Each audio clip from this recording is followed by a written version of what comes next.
Assalamualaikum warahmatullahi wabarakatuh. Alhamdulillahirabbil alamin. Allahumma shalli wa sallim wa barik ala sayyidina Muhammadin. Amma ba'du. Sahabat channel ABM TV yang dirahmati Allah Subhanahu wa taala. Semoga kita semua diberikan kesehatan, diberikan keberkahan, diberikan ilmu yang bermanfaat, dan hajat-hajat kita semoga Allah kabulkan. Yang mempunyai hutang semoga Allah kasih jalan untuk bisa melunasinya. Ikhwan fillah, alangkah baiknya kita tuliskan sholawat di kolom komentar agar mendapatkan keberkahan dan ampunan dari Allah Subhanahu wa ta'ala. Kita tuliskan Allahumma shalli ala sayyidina Muhammadin wa ala ali sayyidina Muhammadin. Ikhwan fillah yang belum bergabung di channel ABM TV bisa menekan tombol subscribe, like, komen, dan share. Dan jangan lupa untuk menyalakan lonceng notifikasi supaya ketika kami memberikan amalan ikhwan fillah bisa langsung menyimaknya. Ikhwan fillah yang dirahmati Allah, sebagai umat muslim, zikir merupakan salah satu amalan yang dianjurkan oleh Nabi Muhammad SAW. Zikir bisa dilakukan kapan saja, salah satunya saat pagi hari. Ada berbagai zikir pagi menjadi salah satu amalan yang begitu dianjurkan selain zikir petang. Pasalnya, dua waktu tersebut memiliki keutamaan yang istimewa untuk mengingat Allah Subhanahu wa ta'ala. Zikir setelah sholat subuh ataupun menjelang pagi, pada waktu tersebut semua umat Islam dianjurkan untuk melakukan berbagai amalan. Misalnya membaca Al-Quran, bertasbih, beristighosah, dan bersolawat untuk mengingat Allah Subhanahu wa ta'ala. Nah, apakah kita sudah tahu apa saja zikir setelah subuh yang dianjurkan?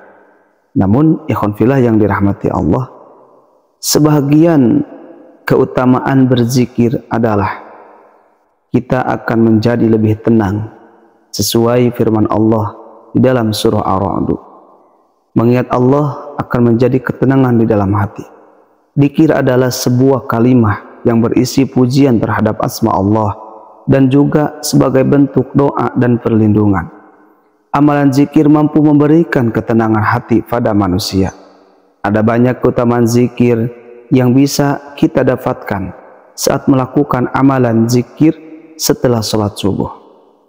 Di antaranya yang dijelaskan di dalam kitab Ta'limu Ta'alim bahwa zikir merupakan pembuka rezeki. Dirangkum dari beberapa sumber amalan zikir yang bisa mendatangkan rezeki, di antaranya kalimat zikir-zikir yang termasyhur yang mungkin ikhwan fillah sudah mengetahuinya. Di dalam kitab Ta'limu Ta'alim menjelaskan bahwa wa mimma yazidu fir rizki, sebagian sesuatu amalan yang akan menambah urusan rezeki, yang mana rezeki akan datang kepada kita ketika kita melakukan ikhtiar, ketika kita melakukan usaha, karena ikhtiar merupakan kewajiban bagi manusia. Ketika kita berzikir kepada Allah Subhanahu wa ta'ala, maka itu bisa menjadi pembeda antara hati yang hidup dan mati.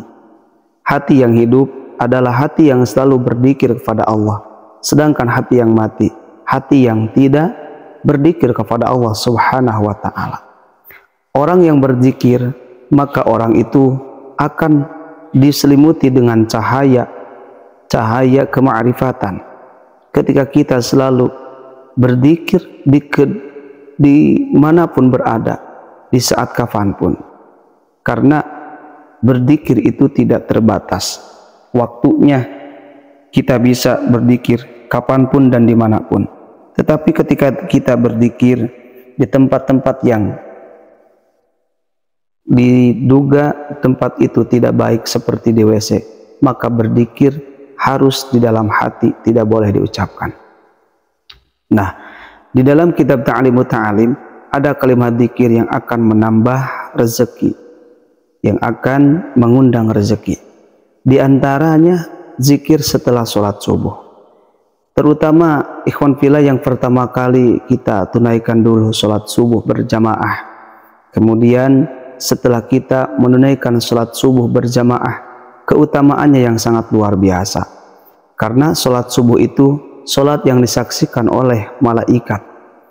Kemudian sholat subuh itu pahalanya sama dengan seseorang menunaikan sholat malam hingga waktu subuh. Zikir yang dimaksud adalah kalimah subhanallah walhamdulillah wala ilaha illallah wallahu akbar. Setelah sholat subuh kita bacakan 33 kali. Karena orang yang membaca zikir tersebut, yang pertama Allah akan ampuni dosa-dosanya. Yang kedua Allah akan tambah rezekinya serta keberkahannya. Kemudian setelah itu kita bisa membacakan kalimat zikir la haula wala quwwata illa billah. Membaca kalimat tersebut setelah sholat subuh bisa dibaca 3 kali ataupun 100 kali. Namun jika kita banyak waktu, kita bisa membacanya sebanyak 100 kali. Maka insya Allah ketika kita melazimkan, mengistiqomahkan amalan tersebut, Allah akan memberikan rezeki yang melimpah. Allah akan memberikan rezeki dalam kehidupan kita, entah rezeki dohiriyah ataupun batiniyah, entah rezeki yang terlihat ataupun yang tidak terlihat. Adapun rezeki yang terlihat seperti uang dan lainnya. Adapun rezeki yang paling terbesar adalah ketika kita bisa melakukan ibadah kepada Allah Subhanahu wa ta'ala. Nah, ikhwan fillah yang dirahmati Allah Subhanahu wa ta'ala, itulah amalan-amalan zikir yang kita amalkan setelah sholat subuh. Maka ketika kita mengamalkan zikir tersebut, insya Allah Allah akan memberikan rezeki itu, asalkan kita beristiqomah. Maka ikhwan fillah yang paling utama dalam amalan itu adalah bukan banyaknya hitungan, tetapi seberapa kuat kita mengistiqomahkan amalan tersebut. Karena dengan keistiqomahan kita akan mendapatkan kemuliaan. Karena Syekh Ibnu Athaillah berkata, kun tolibal istiqomah wala takun tolibal karomah. Janganlah mencari penghargaan ataupun janganlah mencari hasil, tetapi carilah keistiqomahan. Dengan keistiqomahan maka hasil pun akan diraih, kemuliaan pun akan didapatkan. Semoga bermanfaat. Billahi hidayah wa taufik. Wassalamualaikum warahmatullahi wabarakatuh.